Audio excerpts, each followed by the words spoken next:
Supper with Stub, Supper with Stub, mixing up drinks and making grub, pairing beer and wine with the dishes we love.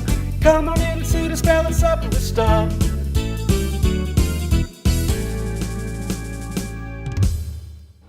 Hello friends, welcome to Supper with Stub. You know what we do here? We drink and we cook things.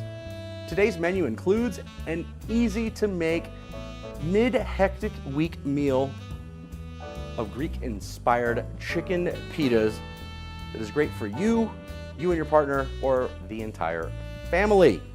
As always, we start Supper with Stub with a cocktail. We're gonna jump right into that today, and today's cocktail is the Tom Collins. Everyone's heard of a Tom Collins, right? How many of us have actually had one? Probably many of us haven't. All right, so here's what we're gonna do. We're gonna add some ice to our shaker as always. Now we're gonna use our gin. This is a gin-based cocktail, so we're gonna get 2 ounces. You guys see here I'm using my very large ass bottle of Hendrick's. Why am I using Hendrick's gin? Quite simply, it's the ribs' favorite, and this is our first night actually together in almost 2 weeks, because we've both been traveling and enjoying our work. Let's go with that. So we have our 2 ounces of gin. To that, we're gonna add 1 ounce of lemon juice, which is really gonna come into play in today's Greek-inspired meal. We have our 1/2 ounce or so of simple syrup. That is really it, kids. Now we're gonna shake this thing up.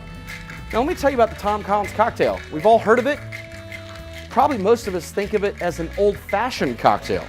Well, this cocktail actually kind of came into being in 1874 when, well, it was kind of popular to send people on wild goose chases to tell them that Tom Collins was throwing shade their way, to send them running to the inns, taverns, bars, saloons, wherever they were, looking for Tom Collins to remedy the situation and set their name straight. Well, some enterprising bartender decided that when people came into the saloon asking for Tom Collins, he would give them Tom Collins. Hence, the drink is born. So you see into this Collins glass here, I've put some ice, poured in our concoction. We're gonna now top that with our soda water. You see I'm using a SodaStream soda water here. Gotta be honest, people, this is maybe one of the best things as a creator, perfecter of cocktails I've ever purchased. I can get my soda water, not from the store, no added preservatives or sugar, so I can add my own sweeteners, sours, whatever I want to add to the cocktail. All right, now we're gonna garnish. Oh, look at that. I was so busy, I didn't even top it off. So you see I gave it a little stir. That's just to incorporate all the drinks, especially in this tall Collins glass. Now to garnish this, the typical garnish is gonna be a lime wedge and a cherry. Sometimes you'll put that cherry through the lime wedge with one of those little cocktail picks. Don't even worry about that, because, you know, why get fancy? But these long glasses, I do appreciate a straw. Look at this, delicious Tom Collins, and we're getting towards spring. This is a beautiful drink. One of the ribs' favorites, new favorites actually. We've kind of been experimenting. She loves this drink. All right, let's get right to our meal. The thing that takes the longest of this meal is our chicken for our pitas. So we're gonna get right over to the stove and begin that. All right, so I have a pan here. I've turned the heat on just a little bit. To the pan, I'm gonna add a tablespoon or so, maybe 2, of olive oil. And not that we need it for sticking or moisture, but a tablespoon of butter never hurts anything. We're basically just gonna melt our oil and butter down before we add our chicken. All right, friends, our oil is hot. Now to that, we are going to add about, pound and a half or so of chicken, however much you have. We don't want to let our butter burn. So you hear this isn't sizzling quite yet, but that is okay. I found this method here. We slow cook it. This chicken comes out really, really tender doing it in this manner. We're going to turn the heat up just a little bit. Now, here's the simple seasoning. Can you add some onions, some garlic? You can add whatever you want in here. What I'm simply doing is basically, you see from the overhead shot here, is covering this chicken in seasoning salt. You can use your favorite brand of seasoning salt. I have my favorite brand, and once they return my emails, I will tell you what brand that is. So look at this. You can hear the sizzle now a little bit. Once again, this is sort of a slow cook, so we can get everything together and we don't want it to burn and we want it to be super tender. So there we go. We can always add pepper to anything, so just gonna dump another, I don't know, tablespoon or so of pepper over there. Now I also have these onions. You can fry these a little before you put them in, and normally we would. Just didn't today, because once again, had a hectic week. Doesn't really matter. So this is on a medium to medium low heat. We're gonna take and just cover this up and let it simmer slowly while we make our delicious sauce for these pitas. All right, friends, we have our chicken slowly simmering. We're now gonna make this is the Greek part, really, other than the pitas, and I mean, the Greeks eat chicken all the time, so. But this sauce is a very, very Greek sauce. It's called Tzatziki, or Tzatziki. Yeah, some of you somewhere can't pronounce it. I couldn't pronounce it, never even heard of it until I was long into adulthood. Now you see right here, I have my English cucumber. Those are the long, skinny ones. They're usually about a foot or 13 inches long. Rib tells me they're about 4 though, so take that for what you will. But English cucumber, not a lot of seeds, very mild flavor, but definitely gonna add to the sauce. So what I have this on a paper plate. I chopped these up earlier, put the salt required for the recipe on there to draw a little water out of the cucumbers. Now this is gonna help for saving this sauce because we're probably not gonna use all of this sauce tonight. So you see I have this on a paper plate. This paper towel is a little damp. We've pulled enough out of there that, quite honestly, I'm not that worried about it. If you get a little condensation or water in your sauce, just stir it up and it'll be fine, honestly. All right, so we've added our cucumber, our garlic. Now I'm putting this in a blender, as you all see here. If you have a food processor, you can use that too. If you don't have either of these available easily, just, you know, grate your cucumber and very, very finely and mix it like hell in the next step. So what have I added? I've added fresh dill and mint. The mint's always optional. And of course our lemon juice, that's the tablespoons it called for. We're gonna see what this looks like, maybe add a little here in a minute. Hey, I'm gonna mute this while I blend all this together. All right, we have this blended concoction here. Now, you can see from the overhead shot, if it doesn't start to liquefy immediately, don't get afraid and start adding stuff because it's cucumbers. And even though we pulled water out of the cucumbers, there's still gonna be a lot of water in there. It's fine. All right, we're basically gonna now add this to our Greek yogurt and mix. All right, friends, we have this mixed up. Look, it's a little more, you know, whitish, neutral color than I expected. Once again, as always, we have our salt and pepper here on standby. Wow, delicious. This sauce right here is maybe a touch more lemony than you're gonna be used to, which is fine. Once again, I was inspired. Aphrodite was here last week and she loves the sour. So I always add a little more lemon when I'm cooking for her. See, I threw just a dash of pepper in there and a dash of salt. Once again, this is to taste, but the sauce is delicious. All right, friends, our chicken has been in for 8 to 9 minutes. We've left the lid on it, so it's basically kind of steam simmered itself so we don't dry it out. There's gonna be a lot of liquid in there when we're done. We're gonna go ahead and turn this off and throw our pita in the oven. Once again, our oven is on high broil. Did I mention that earlier? I don't think I did. High broil takes no time to heat because it's broil. We're gonna do about, 35 to 50 seconds on either side of our pita, which I'm gonna grab. Look at that, right here in the oven. When I come back, we're gonna plate this beautiful meal and pair it. All right, friends, we're pulling our pitas out of the oven and we're coming over here to plate this delicious meal. We're gonna take one of our very warm pita halves here. We're gonna open it up very carefully. If you need a knife, go ahead and use it. You see that steam coming out. See the steam off of our chicken, which is kind of sitting in its own juices and delicious. So we're gonna take our tongs, add some chicken in here. You know, how much chicken do you add? I don't know. The answer is as much as you want. Now keep in mind, we're gonna put some other fillings on here. This is basically making a sandwich. You could all make a sandwich, right? Shouldn't even have to show you how to do this, but I am, because you want to see the finished, beautiful product. Now, I've got some greens here. These greens are basically, what is this, spring mix salad bag that we picked up at the store. Some tomatoes. We've got some beautifully sliced, what are these, the little, what do they call this thing? Cherubs, salad tomatoes. Those are effing delicious. So we love those. And because it's Greek inspired, we're gonna go ahead and put some feta on here as well. Now, the tzatziki sauce is kind of what makes this really the most Greek thing here. So we're gonna go ahead and put this directly over top of our pita, but also because we're gonna take pretty pictures of this later. And Stub's not really a feta guy. Have we covered that yet?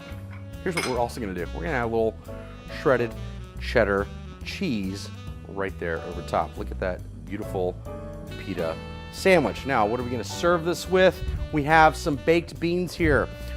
So when your old boy Stub was a kid back in Texas, this was a really quick, easy meal. We didn't make the sauce because, once again, I didn't know what the sauce was at the time. But look, you basically have a very healthy sandwich. Little beans for a little kick there, little something else. And once again, quick, we have potato chips in the cupboard. And there, my friends, is your quick, easy, in half a shower meal. All right, friends, even for me doing demonstration here, this meal has not taken 25 minutes to prepare, which is awesome, especially on a weeknight when you've been busy. Now, what do we pair with this wine? I said this was Greek inspired. Here's the really cool part about it. Make this tzatziki sauce, don't make it. When I was growing up, instead of that, we used sour cream on these, to be quite honest with you. You can also make the tzatziki or something like it with sour cream instead of the Greek yogurt if you prefer. I generally prefer that myself because I don't personally love the consistency of yogurt, although I'm getting better and I also know all of those things.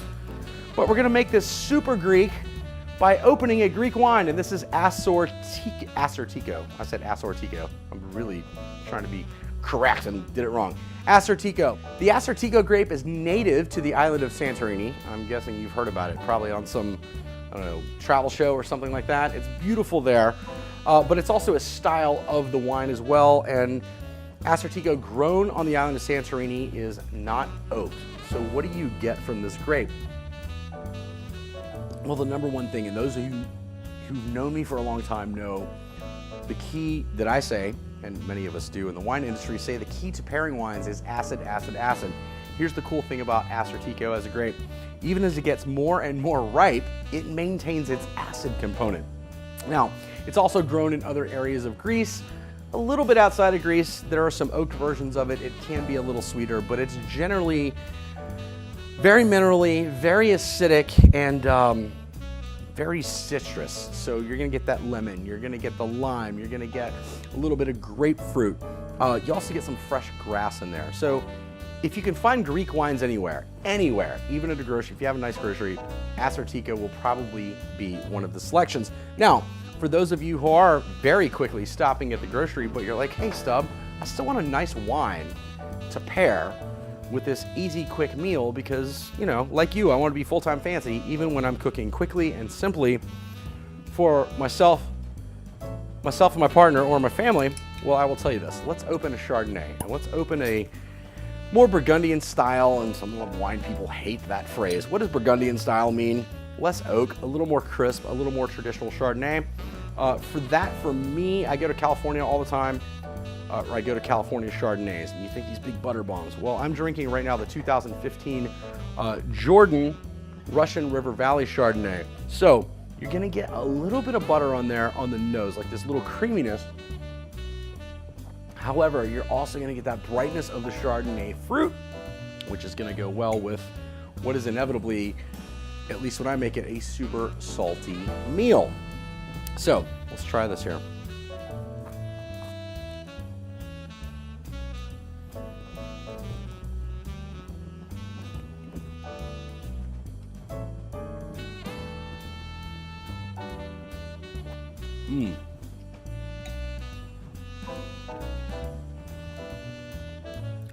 This chicken with the Assortiko is amazing. Let's go ahead and taste this also with the Jordan Chardonnay now.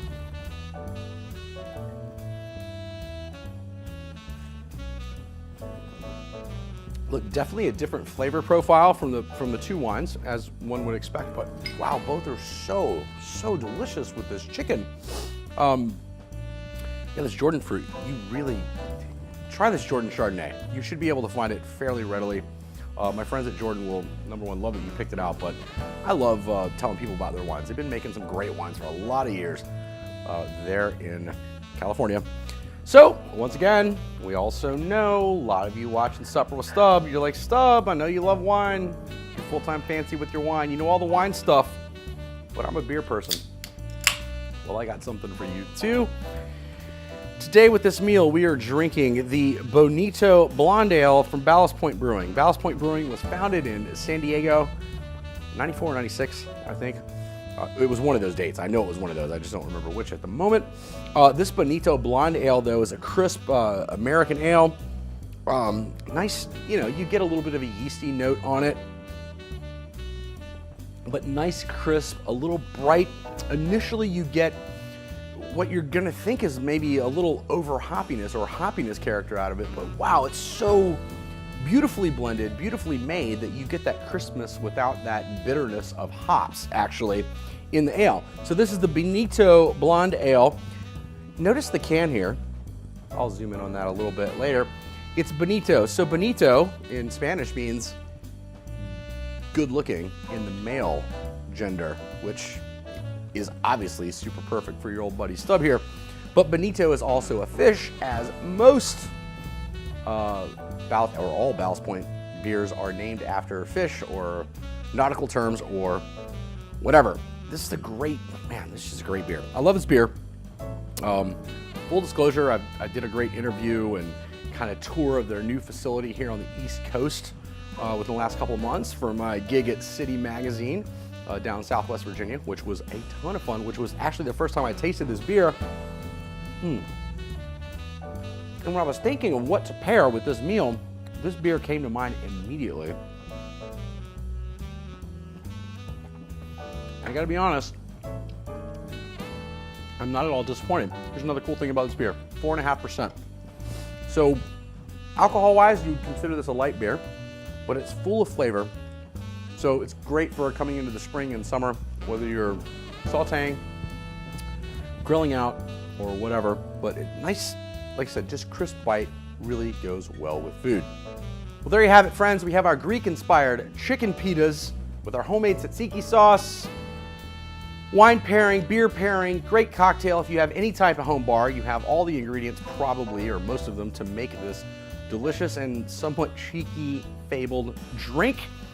We can be grocery store to home and sitting down at the table with our families in maybe an hour for this meal. Like, from going into the grocery to home, depending on traffic, you can be sitting down having this meal with one of these wines, this delicious beer, or this cocktail, or, as Stub always does, all three.